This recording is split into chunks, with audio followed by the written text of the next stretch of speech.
think Beth is having a moment of technical delay on her part. So tonight, found Beth? Yeah, okay. So we are so delighted to be celebrating this Connections Shabbat with you all.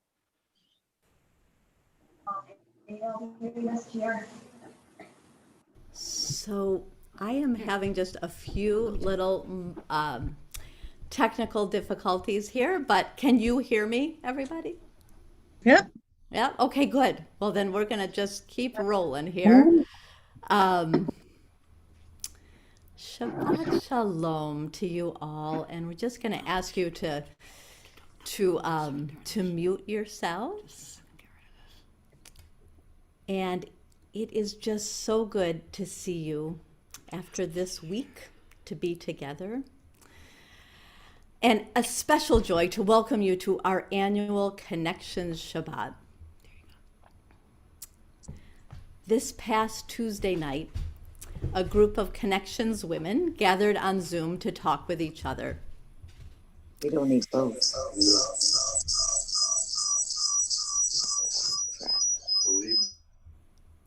Oops. And to prepare some writings for tonight's service. We worked with the question of how we could best keep hope alive in this ongoingly difficult time, when each one of us has been called on to work with our own resilience.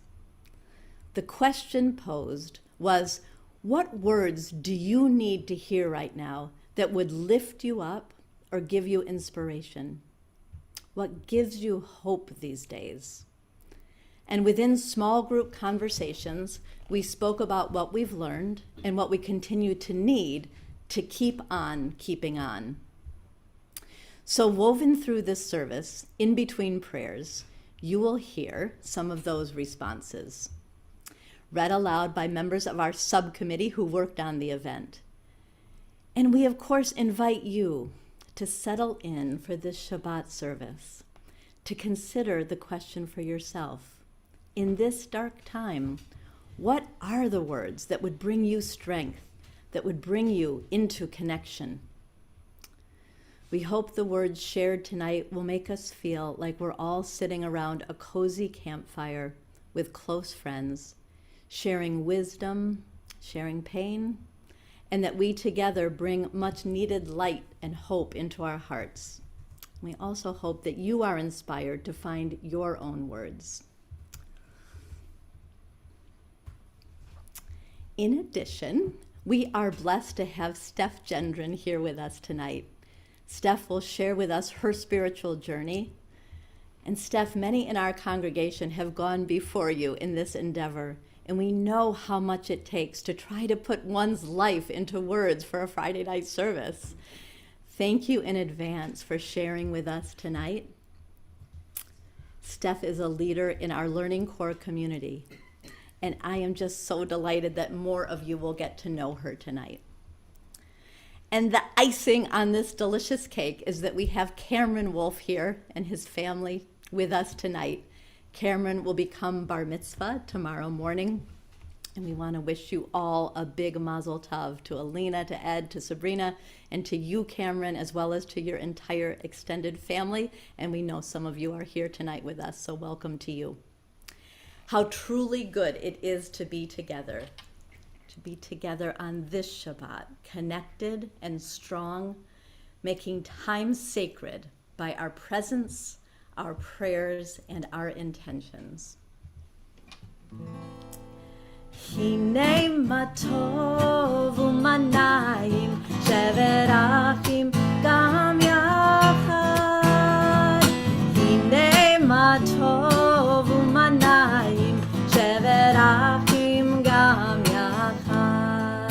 How good it is, how sweet it is to be together on this day. How good it is, how sweet it is to be together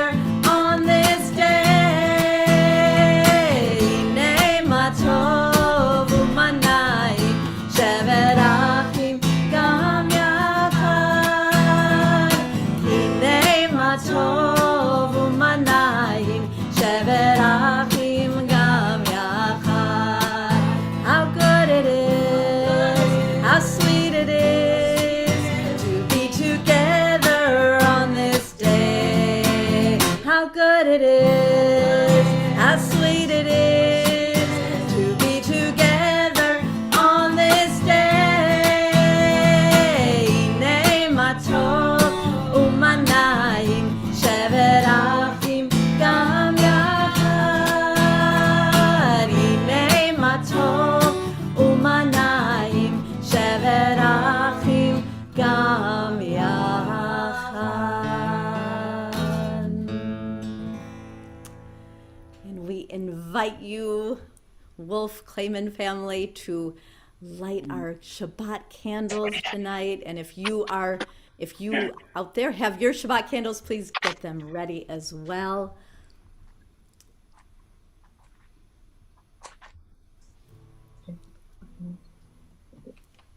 Cool. One, two, three. What a beautiful candle holder that is.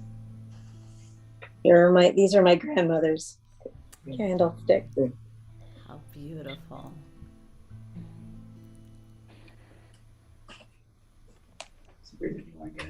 No. Baruch atah Adonai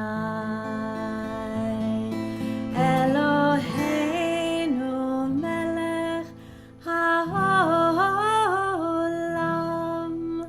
asher kiddushanu b'mitzvotav v'tzivanu Lehadlek ner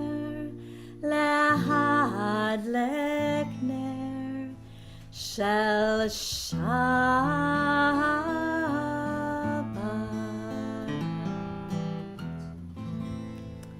Shabbat shalom, everyone, and mazel tov to you, Cameron, and to your family.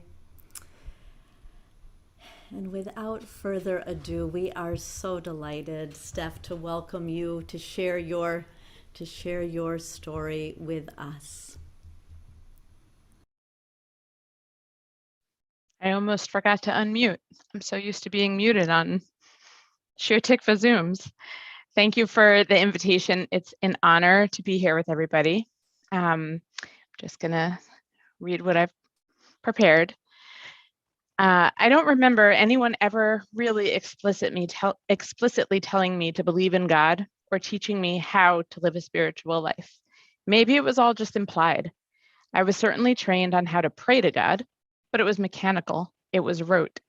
If I was going to actually believe, if I was going to be a person of faith, I was going to have to get there on my own. Maybe because there was a space for me to figure it out and decide what worked for me, I've never really been clear or consistent when it comes to what I believe. So when Beth asked me to speak about my spiritual journey during Shabbat services, of course, I readily agreed. Who wants to say no to Beth? But I'm pretty sure I stopped breathing for a few seconds. My mouth said yes, but I was thinking, spiritual journey? What spiritual journey? How can I describe something that I don't totally understand myself? How can I articulate the cyclical thoughts that have gone round and round in my mind for most of my adult life? How can I put into writing the introspective questions that have become particularly pressing as I've grappled with alarming and often seemingly hopeless realities of the world in which we live? As I thought more and more about this task and how on earth I'd complete it, I found that part of what was tripping me up most was the word journey. Journeys have a destination. What is mine? I'm a grown woman. I'm a mother. Shouldn't I have arrived by now? I was stuck. Spirituality. What does that actually mean anyway? To try and get unstuck, I did what I always do. I Googled. Wikipedia told me, 1, traditionally, spirituality referred to a religious process of reformation which aims to recover the original shape of man, oriented at the image of God as exemplified by the founders and sacred texts of the religions of the world. And 2, a survey of reviews by dealing with the topic of spirituality gave 27 explicit definitions, among which there was little agreement. Super helpful, right? But then I found this: spirituality, recognition of a feeling or sense or belief that there is something greater than myself, something more to being human than sensory experience, and that the greater whole of which we are part is cosmic or divine in nature. That resonates. That I can get behind. A little about me. I'm 43. I'm a Jewish girl from northern New Jersey, one of many. I've lived an incredibly privileged life. I was raised in the Reform movement. I went to preschool at my family's synagogue. I went to Hebrew school for what felt like forever. When I think about my Jewish upbringing, here's what comes to mind. Excuse me, quick sip.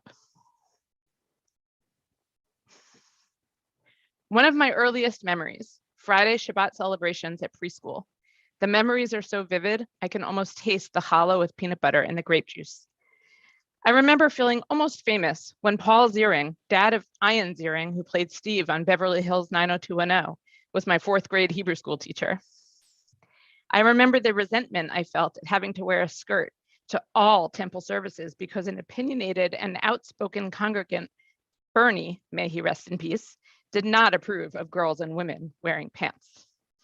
I remember being pushed to practice my Hebrew letters in my machberet over and over and over again. My older sister and I actually found what we thought was a much more practical use for those notebooks. I have a distinct memory of using one as a unit of measure to figure out whose bedroom was bigger. I recall crushes on boys with whom I went to Hebrew school, several of them, and I can picture my younger self sitting through services and reciting prayers in this language I was learning to read but not actually understand. Let's face it, I kind of still do that. None of these memories, you may notice, is particularly rooted in faith or spirituality. I did the whole early 90s over-the-top bat mitzvah thing. I wore my poofy aqua-colored custom-made dress and shoes dyed to match, and my teased hairsprayed bangs were just the right height. Sorry, I haven't done public speaking in a long time. I need to breathe for a second. Okay.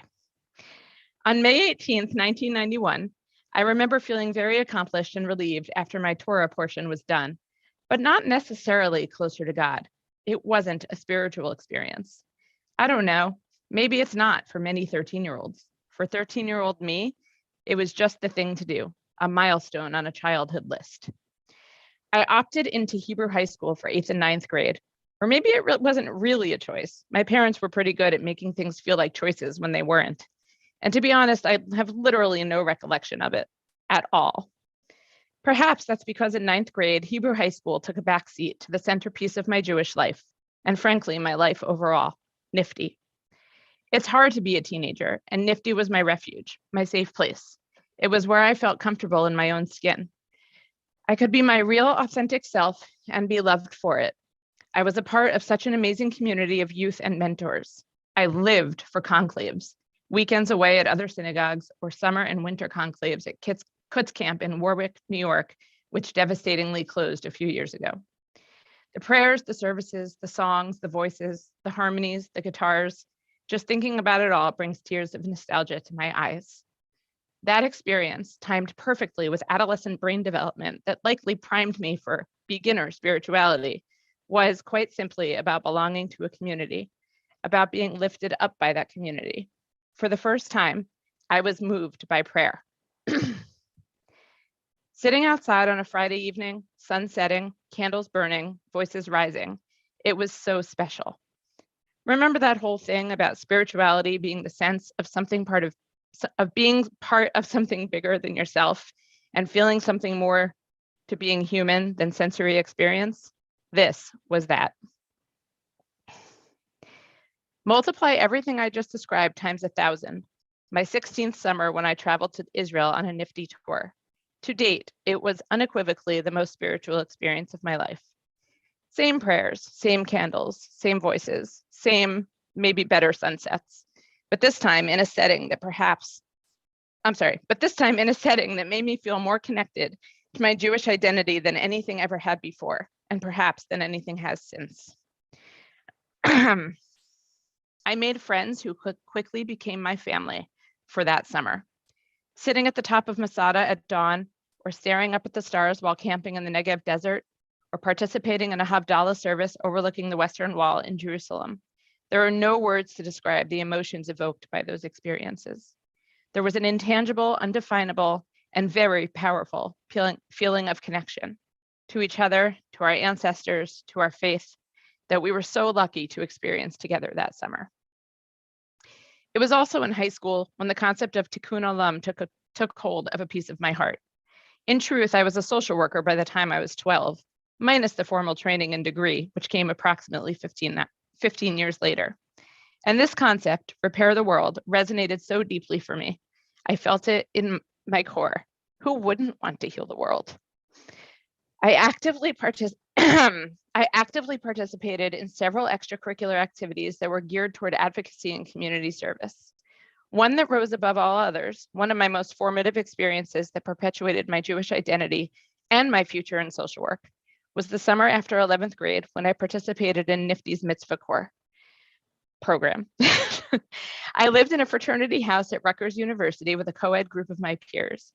During the daytime, we volunteered, each of us placed in 2 3-week-long community service gigs. In the evenings, song, prayer, reflection, learning, and of course, some 17-year-old shenanigans, including a very memorable, massive food fight that got us in a lot of trouble. We all learned a lot about ourselves that summer, about ourselves, each other, and the world around us. Again, there was that feeling. I was part of something bigger than myself, part of this community working together to repair the world. That summer, time and space outside of our Mitzvah Corps bubble stood still. There was such meaning in our group experience and a strong connection to our Judaism that wove throughout every day and night together. In the many years since that time period, I've continued to experience a life of privilege as I've adulted. I went to college, I went to graduate school, I've pursued a career, I married, I became a mother. I've experienced love, and I've experienced heartbreaking loss. I've watched people close to me experience heartbreaking loss, which is almost as traumatic. My professional life, which has mostly hovered at the intersection of social work and education, has led me to witness the best and unfortunately the worst of humanity. Without fully realizing it, I think much of my adult experience has led me to slowly build a protective emotional wall, piece by piece, for the sake of self-preservation. Through this reflective exercise, I've come to realize that that wall is intricately connected to my adult struggle with spirituality and faith. I think I'm a little afraid of faith, as I've somehow come to equate it with vulnerability. Anyone who knows me well knows that letting my guard down and showing vulnerability, well, it's not my strength. Strength is my strength, or perhaps it's my weakness. For me, deep spirituality and faith means yielding, giving into the idea that I am not in control. I struggle with the idea that there's a force pulling the proverbial levers, because then what's even the point? What impact can I actually have? And yet I don't not believe in this greater power. I'm not able to say I don't believe in some version of God. The cyclical thought process, the struggle continues. Last week, I woke up in the middle of the night having an aha moment. The words spirituality through connection were going off like an alarm in my mind.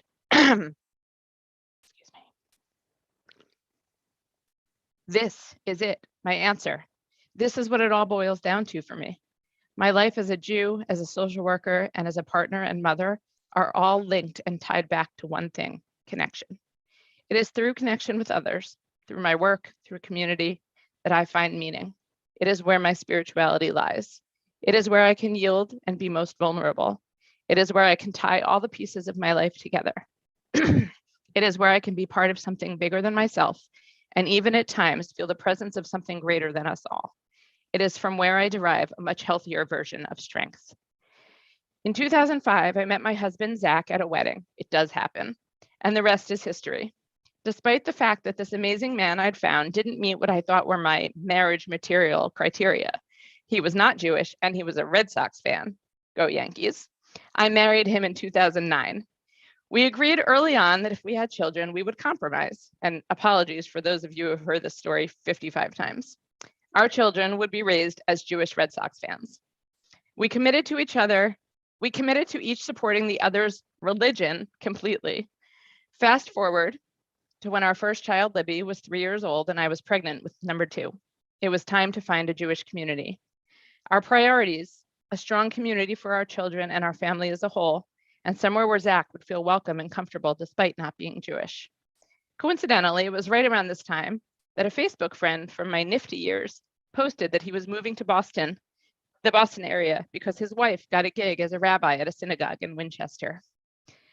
I connected with David Small turned David Brooklyn Small, and before long, we were sitting across the aisle from each other at a tot Shabbat with our little ones, who are now not so little, on our laps. Talk about nostalgia and connection. That was the start of my family's experience with TST and what has become the most meaningful community and a critical source of connection in my adult life. My family has now been deeply committed to Shir Tikvah for 7 years. We've found emotional refuge and grounding at a time when we would have been so completely lost without it. Sorry. Temple Shir Tikvah has, simply put, provided us with spirituality through connection. A grad school professor of mine used to encourage her students to, quote, tolerate the ambiguity, a phrase and concept that in my mid-20s I found annoying and semi-laughable. It didn't take long to realize how brilliant that actually was. Now I live by those words, day in and day out. It's the best thing anyone has ever taught me, and I apply it to almost every aspect of my life, including faith. I go in circles, never actually landing on a precise answer about what I believe, which truthfully can feel a little uncomfortable as I sit with my children and teach them to engage in prayer. But I tolerate the ambiguity. I'm grateful for the "what do you think" response that's available to me whenever I can't answer my kids' questions. Because when I'm asked if there's a God or God is real or if I believe in God, that's my reliable go-to diversion. I'm relieved that for now, my kids tolerate the ambiguity. What I do feel confident in is that there is nothing more powerful or more spiritually oriented than being part of a community that takes care of one another, that prays together, sings together, laughs together, cries together, mourns together, and works together in the spirit of Tikkun Olam. In my youth, I found that nifty. Now, I'm eternally grateful to have found that again. In this phase of my journey, though I may not be able to answer all my children's questions or my own, Zach and I will give them the gift of connection through the Shir Tikvah community and the freedom to form their own beliefs. I hope that they too will find spirituality through connection. Shabbat Shalom.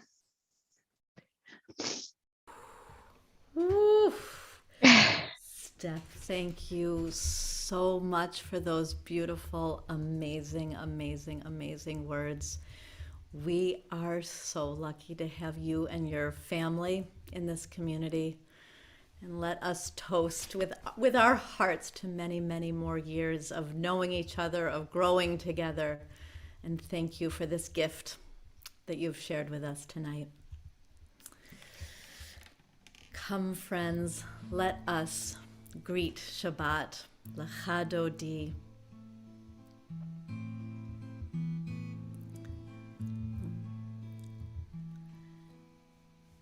And just letting those beautiful words seep in,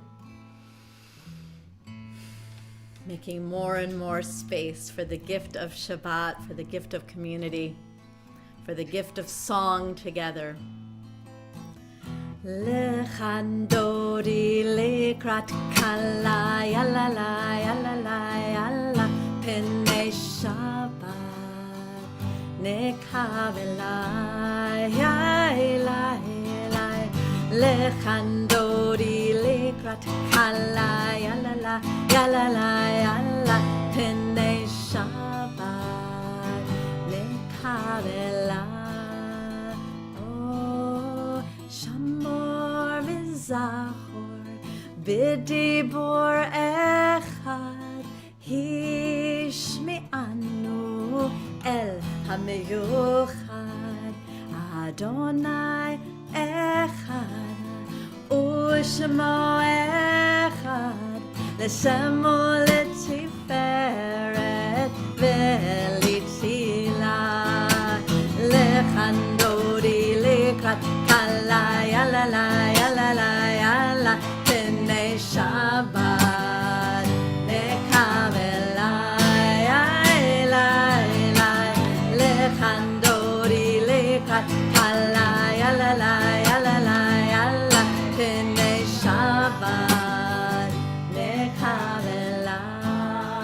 Oh, likrat Shabbat lechu v'nelcha ki mekor habaracha merosh mikedem nesucha סוף מעשה ומחשבה תחילה, לכאן דודי לכאן קלה, יאללה יאללה יאללה, פני שבת נקבלה, יאללה יאללה, לכאן דודי לכאן קלה, יאללה יאללה יאללה, פני שבת נקבלה.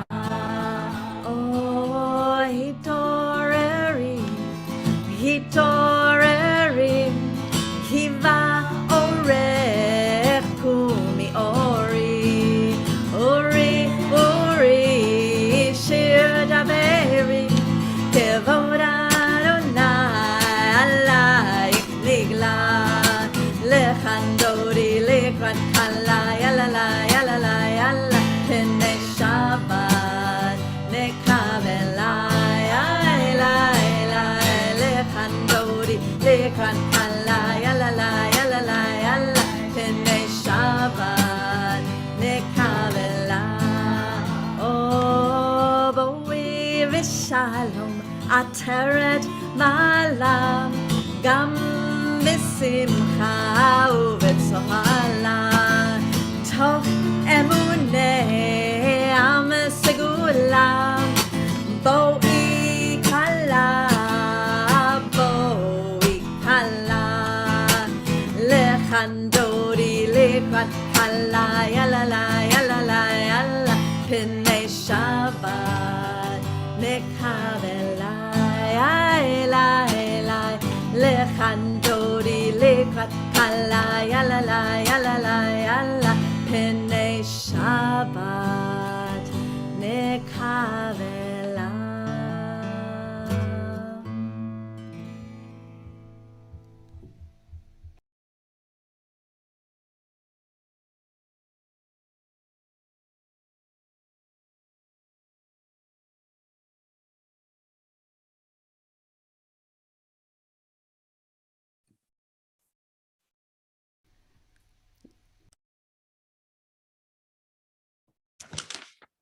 Okay, so this is the first of our collection of inspirations. Wait, it says unmute myself. Okay, am I unmuted? Can you hear me?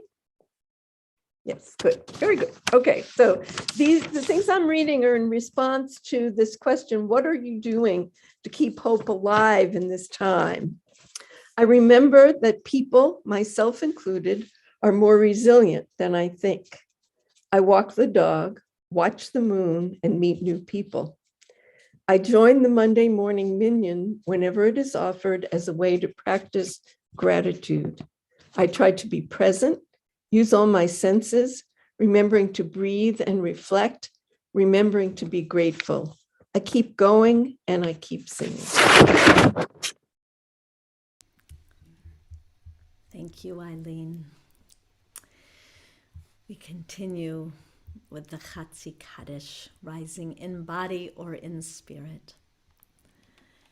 Yitkadal veyitkadash shemei Rabbah, ba'alma divarach hirutei v'yamlich malchutei, b'chayechon uvyomechon, ובחיי דכל בית ישראל, בגלה בגלה, ובזמן קריב, ואמרו אמן. יהי שמי רבא מברך, לעלם ולעלמי עלמיה, יתברך. יתברך וישתבח, ויתפאר ויתרומם ויתנשא, ויתהדר ויתעלה ויתהלל, שמי דקודשה בריחו לעילה, מן כל ברכתה ושירתה, תושבחתה ונחמתה, דאמירן בעלמא, ואמרו אמן.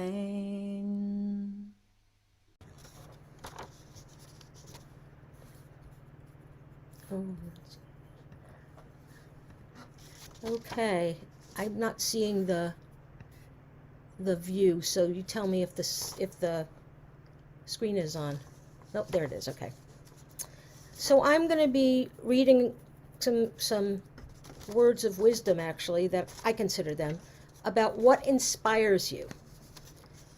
I'm inspired when I am able to look at the world through eyes of gratitude. I tell myself, this is hard and I can do it. I remember that history goes through cycles and progress is inevitable. I'm inspired by people's resilience and creativity. I'm inspired by how quickly my moods can change and how even a brief exchange with a fellow dog walker whom I never met can lift my spirits. I'm inspired when people join their voices together in song. This community inspires me. I am home with Shir Tikvah.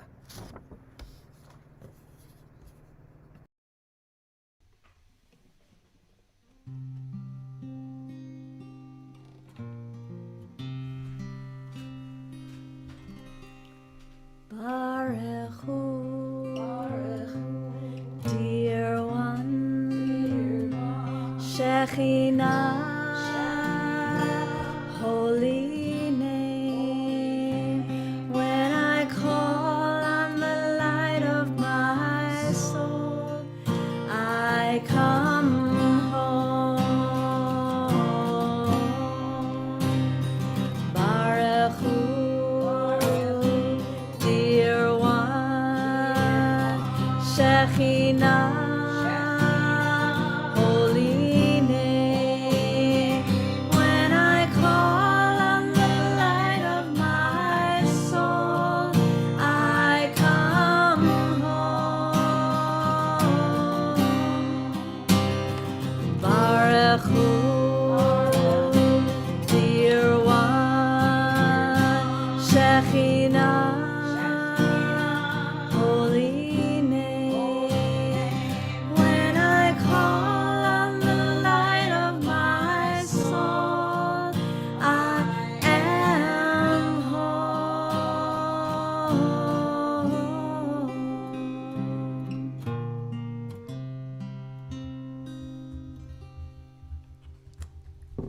And feeling so powerfully tonight the power of our community, the strength of our community. Truly the most amazing people are part of this community, with our words, our spirits, our hearts connected. We turn to the words of the Shema. Ve'ahavarcha al tasir mimenu le'olamim, Baruch ata Adonai, Ohev amo Yisrael. Shema Yisrael,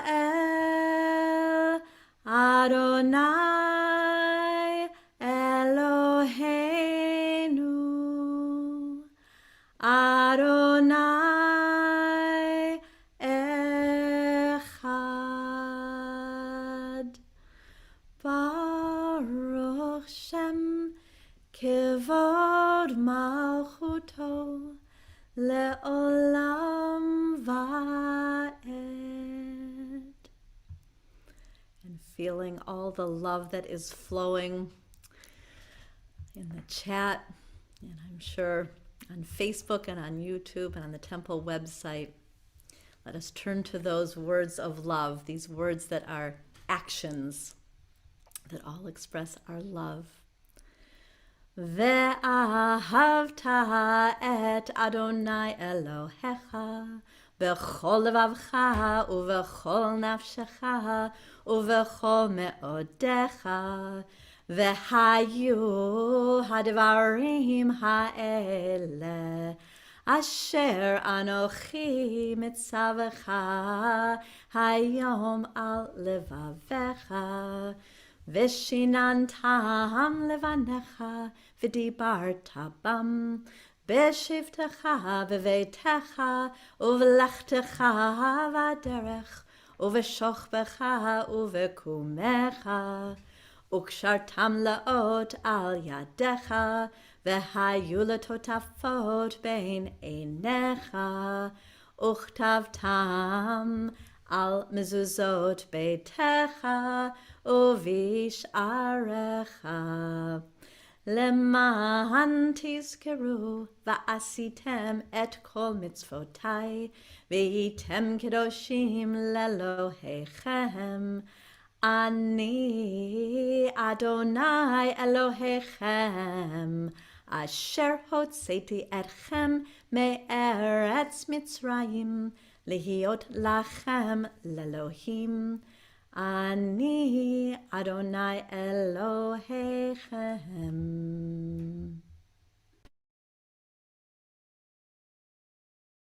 Hi, I'm Ellen Cohen.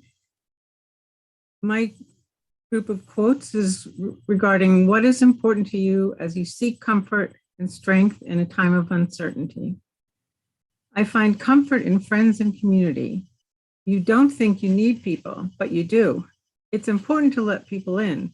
This community is fabulous. Let people in and create community. Self-care is important. Hearing this too shall pass, especially from older people who have decades of life experience. Talk with family members so that everyone understands each other. In times of hopelessness or despair, I try to start my pondering from a place of gratitude to God, for my family and friends, or for this community. I pursue an ethic of risk versus illusion of control in the spirit of audacious hope. Thank you. Thank you, Ellen. And in that spirit of audacious hope, tonight's Micha Mocha setting, the words of Miriam's song, written by Debbie Friedman of blessed memory. In that moment of crossing the sea, celebrating and dancing and singing, even in a moment of uncertainty. All right, if you have a tambourine or a drum or anything to make noise with, let's do it. Here we go. And the women dancing with the timbrels followed Miriam as she sang a song. Sing a song to the one whom we've exalted. Miriam and the women danced and danced the whole night long. And Miriam was a weaver of unique variety. The tapestry she wove was one which sang our history. With every strand and every thread she crafted her delight. A woman touched with spirit, she dances toward the light. And the women dancing with their timbrels followed Miriam as she sang a song. Sing a song to the one whom we've exalted. Miriam and the women danced and danced the whole night long. When Miriam stood upon the shore and gazed across the sea, the wonder of this miracle she soon came to believe. Whoever thought the sea would part with an outstretched hand, and we would pass to freedom and march to the promised land. And the women dancing with their timbrels followed Miriam as she sang a song. Sing a song to the one whom we've exalted. Miriam and the women danced and danced the whole night long. And Miriam, the prophet, took her timbrel in her hand, and all the women followed her just as she had planned. And Miriam raised her voice in song, she sang with praise and might. We just lived through a miracle, we're going to dance tonight. And the women dancing with their timbrels followed Miriam as she sang a song. Sing a song to the one whom we've exalted. Miriam and the women danced and danced the whole night long.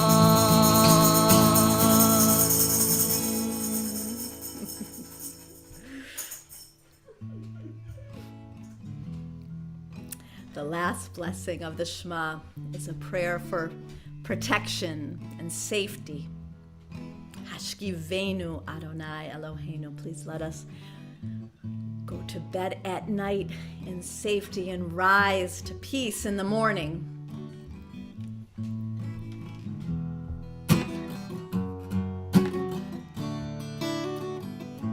Hashkivenu Adonai Eloheinu L'Shalom V'hamidenu Malkeinu L'chaim Hashkivenu Adonai Eloheinu L'Shalom V'hamidenu Malkeinu L'chaim Ushmor Tzeitenu Uvoenu L'chaim U'Shalom Me'ata ve'ad olam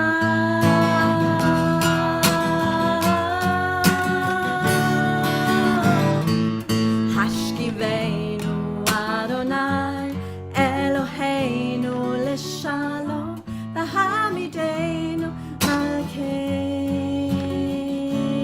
L'chaim Hashkivenu Adonai Eloheinu L'Shalom V'hamidenu Malkeinu L'chaim.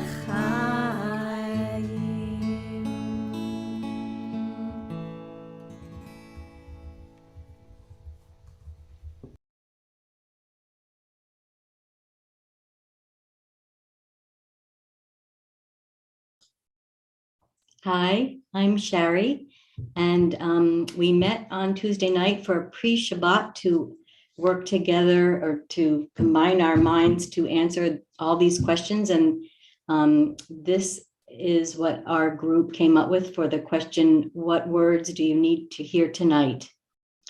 Change happens, paths wander. It's okay to take a break and slow down. Find joy, as hard as it may be. There is a way through, not always a way out. Every small act of kindness is meaningful. You're not alone. I'm here for you. You make your own happiness. Don't wait around for it to happen to you. We'll get through this. We'll do it together. Hope is the feeling we have is not permanent. You will have a small amount of beauty or joy each day. Perhaps a feeling of sun on your face, a friendly voice, a pleasant smell, a tasty meal. When it comes, live fully in that moment and appreciate it. Be with spirit, be with perspective. I am the slice of the moon. I am the whole moon. Be with love, be with peace. Amen. Thank you, Sherry. Turn to the Amidah, rising in body or in spirit. We'll begin these first three brachot together, the first three blessings. We'll take time for some reflection and prayer, knowing we are together.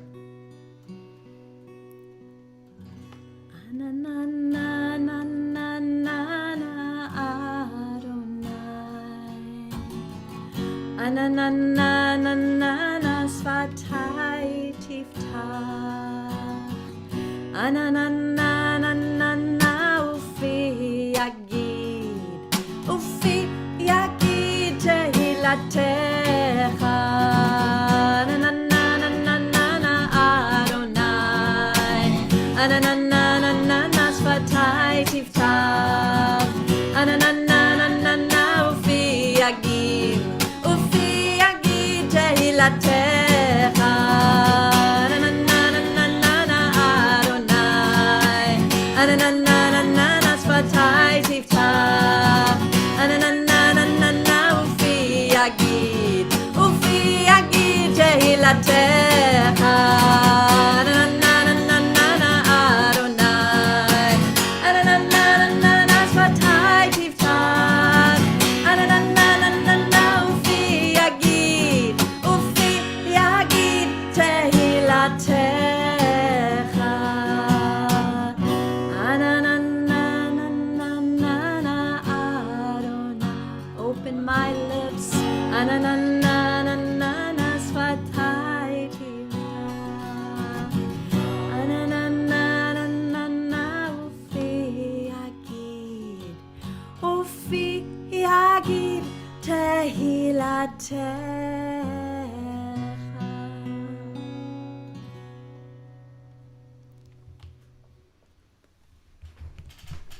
Baruch atah Adonai Eloheinu ve'Elohei Avoteinu ve'Imoteinu Elohei Avraham Elohei Yitzchak ve'Elohei Yaakov Elohei Sarah Elohei Rivka Elohei Rachel ve'Elohei Leah Ha'el Hagadol Hagibor v'Hanora El Elyon Gomel Chasadim Tovim Vekonei Hakol Vezocher Chasdei Avot Ve'imahot Umevi Geula Livnei V'neihem Lema'an Shemo Be'ahava Melech Ozer Umoshia Umagin Baruch Atah Adonai Magen Avraham ve'ezrat Sarah Ata gibor le'olam Adonai Mechaye hakol ata rav lehoshia Mechalkel chayim bechesed Mechaye hakol berachamim rabim Somech noflim ve'rofeh cholim Umatir asurim Umekayem emunato Lishene afar Michamocha ba'al gevurot Umido melach Melech mimit umechaye Umatzmiach Yeshua V'ne'eman ata lahachayot hakol Baruch ata Adonai mechaye hakol Ata kadosh v'shimcha kadosh U'kedoshim b'chol yom yahalelucha Selah Baruch ata Adonai ha'el HaKadosh.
May an abundance of peace descend on us, on all who live on this planet.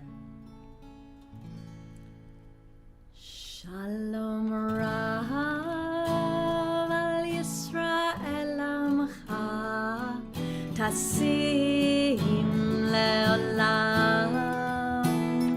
Shalom Rav al Yisrael Amcha Tasim Leolam.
Turn to words of healing. Mishaberach. May the one who blessed us bring healing to the loved ones we are thinking about tonight. I invite you to add names into the chat, to hold those names in your heart.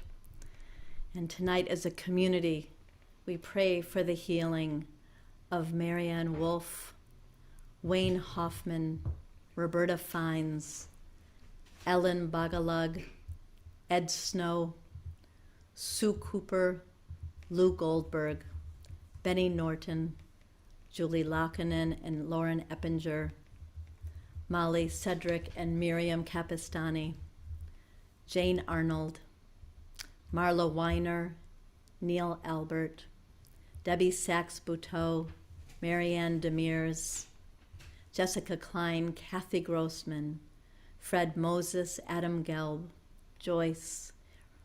Continued prayers for Roberta Lasky, Roger Landay, Tori Macia, Stanley Roth, Bob Ruxin, Patty Richard, Diana Sanders, Harry Menko, Joyce and David Adamson, Sarah Lee Tableson, Tom Alexander, Joyce Catania, Susan Zimmerman Inney, Neil Daniels Midman, Susan Trendall, Pat Lazar, Harriet Levy, Ann Pillow, Judy Donaldson, Alan and Joanne Travis, Norman and Fran Waxler, Sue Boardman, Angela Panzone, Nancy Alpert, Debbie Gilman, Jennifer Chase, Ellen Lee, Vicki Oman, Barbara Coulinane, Rich and Joan Richmond, Ken Blumberg,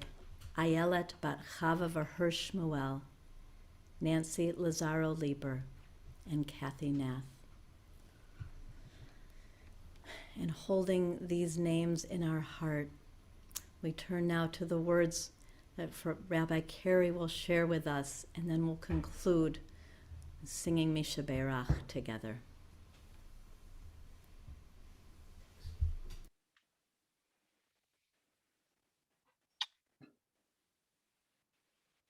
As Steph spoke so beautifully, she noted how moments of hurt for people who she loved were almost as painful for her as the moments that hurt her herself. And I was, not to be creepy, watching all of you listen to her, and I saw so many of you nod your heads in realization and connection at that moment. And so with the knowledge that so many of the names we just said are symbolic of connections to each of us who are gathered here, and that in truth, most of us could probably name ourselves as well in need of healing and in search of healing. I offer this experience from my week as part of our search for healing. Who are your miracle people? I'd like to define that term, miracle person, a little bit for you so that you can start listing in your head those who fit. A miracle person is a person who arrives at a moment of need and offers you something you could not offer yourself. A miracle person can be a person who has an ongoing presence in your life or who just has a momentary connection to your story. A miracle person is often, but not always, from a surprising source. People whose stories you might not have expected to intersect with your own, who somehow connect to your soul. And perhaps, and this is the most important part of a miracle person, it's a person whose presence, whose action, or whose words truly change things for you. This week in our Parsha, we meet Moses's miracle person, his father-in-law, Yitro. He is a Midianite priest, so think of that. He is a priest of a different religious tradition from Moses.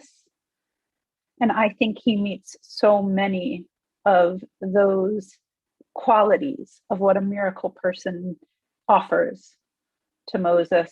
See, Moses is alone and entirely overburdened by the task that he is facing. He is trying to herd a group of people who he is connected to, but has apparently little control over, towards a mountain where they will make the connection with God. He has led them to freedom, but he is not where he needs to be, and he is lost in the muck. He is disconnected from everything he has known. His wife and children are not living with him. He was raised as an Egyptian in the palace, and he is no longer that, but he is not quite who he needs to be yet for the Israelites. And in walks his father-in-law. And his father-in-law does something I would call pretty miraculous for him. He recognizes the complexity of Moses's situation. He acknowledges it, but he is not overwhelmed by it.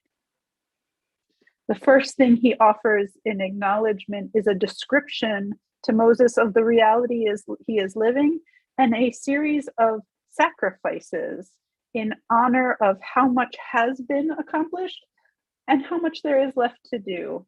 I think of the sacrificial system as an attempt to speak one religious leader to another in a shared language and say, I see what you're trying to accomplish here. I'm going to step in it with you. He brings Moses's wife and children back to Moses, ensuring that he is not alone in his time of need, that he feels the love and connection that he needs. And this one, the third one that I think qualifies him as a miracle person for Moses, is perhaps the most controversial. I don't always find it helpful when my miracle people offer this, but sometimes I do. He offers a suggestion. In this case, I'm going to define it as help. He says to Moses, you can't do what you're trying to do alone. You can't lead a people alone. See, Moses is trying to lead the people. And the way he has this set up is he has a table, and anybody who has a problem among the Israelites comes to the table. and asked Moses for, a legal ruling, or how should we proceed, or what should we do? Well, as you can imagine, in a tribe of Israelites, there are a lot of conflicts that need resolution. And so the line at Moses's table goes all day. Moses sits there, we're told, from morning to night. The line proceeds. He goes from problem to problem to problem, and he never gets a break. And Yitro looks at this and says, this thing you are trying to do is not right. You will surely wear yourself out, and these people as well. For the task is too heavy for you. You cannot do it alone. So where offering suggestions is a little bit questionable, offering the insight that connection, as Steph told us, is holy, seems more than miraculous, more than reasonable. Because miracle people, they don't perform the kind of miracles that we often pray for, the ones that solve the problem, but instead, they offer what you often need most, but don't have: the sustenance, the strength, the love and connection to take the next step. I have miracle people in my own life. I keep a list of them. I try to name them every day in my morning prayers when I wake up and think of what's going to get me through any particular day or not. But this week, I was touched professionally by miracle people. This week was a hard week for the Jewish community. When a terrorist, took hostages in Colleyville, Texas, including a rabbi and 4 parishioners, this anti-Semitic attack was felt, I think, across the Jewish community as an attack on that congregation and an attack on all congregations, an attack on Judaism, an attack on our right to be here, to be distinct, and to be part of the larger American community. There was national debate early on about if this was an anti-Semitic attack. There was all sorts of language and games that should never have been played. But there were also moments of deep miracle that happened in light or in the face of this horror. I received 3 emails directed to me as the rabbi of Temple Shir Tikvah from members of our interfaith community in Winchester. The interim pastor at the UU Church, the father-in-law and part-time minister at the Episcopalian Church, the new minister at the Methodist Church, they all took time on Saturday to reach out to send me an email that said, Rabbi, I am writing to you, and I'm writing to you on behalf of my community and for your whole community. These 3 individuals and the religious communities they represented recognized the emotional reality that the Jewish community was facing this past week. They stepped into it and towards us, and they said, at Temple Shir Tikvah, you are not alone, and we are with you. What a miracle that they did that. How easy it would have been for them to just go on their week, and instead they took the time to reach out in support and connection. To them, I am so grateful for them and their miraculous presence in Winchester's community, I am so grateful for the miracles that do happen every day, even on horrible days, like last Shabbat. I am so grateful.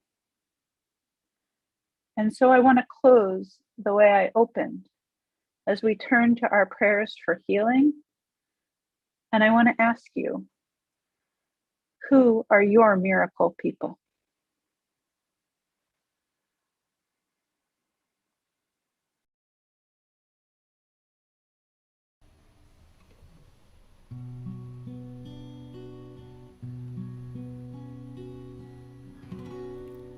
Mi sheberach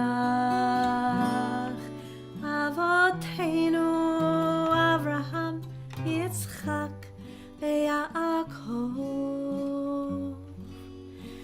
Sarah Rivka Rachel veLeah Hu yevarech v'yirapeh et hacholim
Words taken from the Song of the Sea.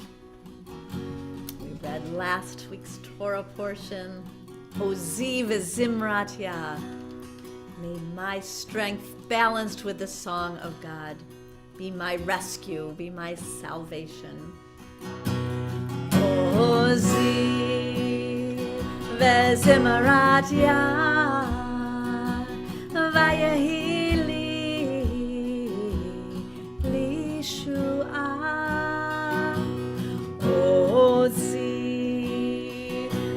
Zimrat Yah, Vayehi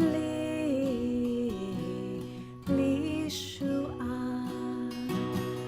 Ozi v'zimrat Yah, Vayehi li Shua.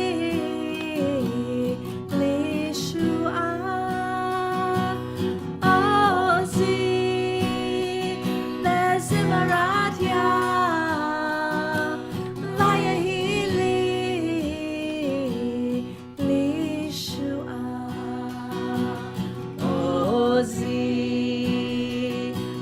Zimrat Yah, Vayehi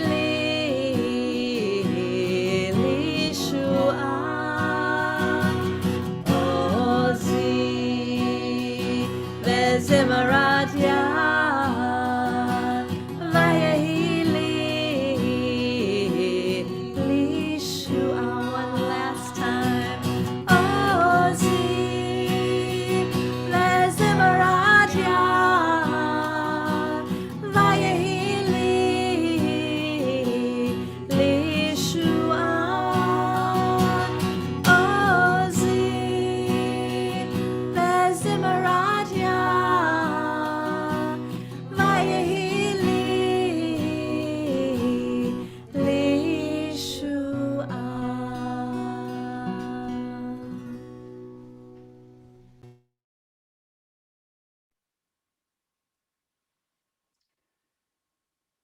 We turn now to the sacred task of remembering, of taking the experiences and memories and relationships that marked our life and turning them into holy and sacred memory. We do this in part by naming those whose presence we feel in our hearts, whose connections guided our lives in our community that now marks our connective community, our connected lives. We stand in acknowledgement of the recent death of Matt Figelman, Barry Podrachik, and Morris Table. We are in the period of Shloshim, the first 30 days since the death of Ruth Sipperstein, Claude Lieber, Al Levin, Joseph S. Davis, and Stuart Fay. It is the yard site of Lydia Rudolph, Gail Treger, Lucille Atlas, William Brodsky, who was known as Doc, Rabbi Randall Falk, Leanne Starr, Ethel Zauderer, and Margaret M. Whitehead. And we are in the first year of remembrance for Gladys Schuker, Roberta Lipperman, and Michael Slonim. If there are names you are holding in your heart you would like to share with our community, I invite you to use the chat function of the technology you're using to join us, to bring those names and those connections into our community now.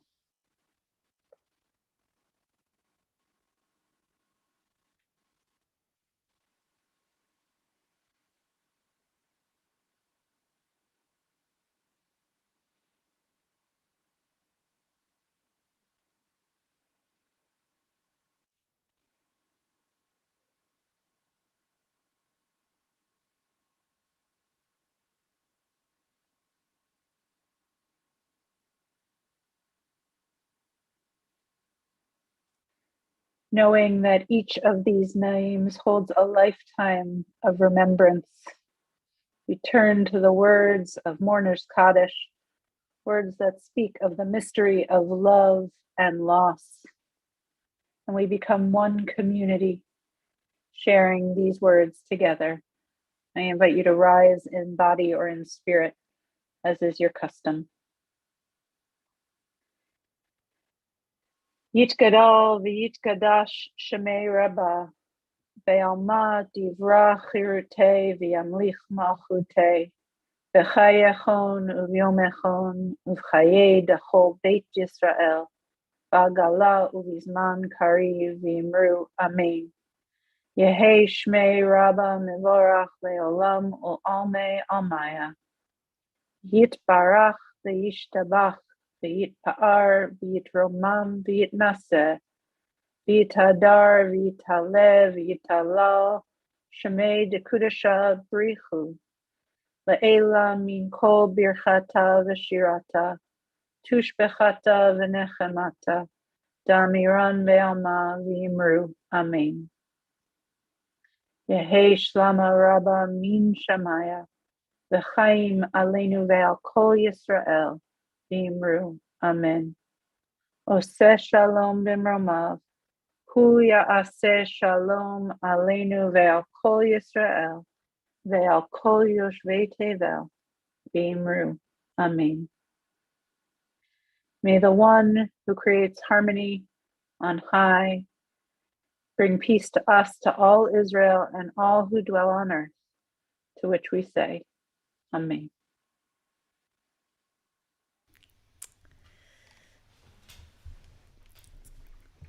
Steph, we offer so much gratitude to you from this entire community for sharing your words with us tonight, for sharing your journey with us, and we look forward to accompanying you on the next leg of this journey and feel so blessed to have you in this community.